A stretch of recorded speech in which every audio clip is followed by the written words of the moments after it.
જુઓ, મુખ્યમંત્રીના હેલિપેડ પર આંકલો ઘૂસી ગયો. જ્યારે વીવીઆઈપી સુરક્ષામાં આવું થાય તો સામાન્ય જનતાનું શું? બિહારના બેગુસરાયમાં નીતિશ કુમારના આગમન પહેલા એક આંકલાએ ભારે અફરાતફરી મચાવી.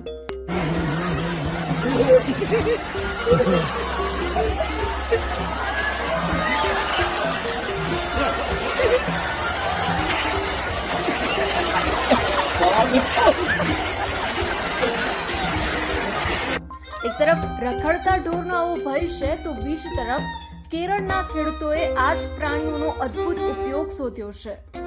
જુઓ, આ હજારો બતક. આ કોઈ મનોરંજન નથી, પણ આ ખેતીના મિત્રો છે.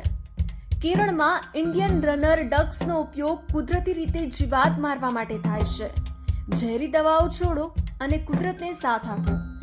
તમને શું લાગે છે? કોમેન્ટમાં જરૂર જણાવો.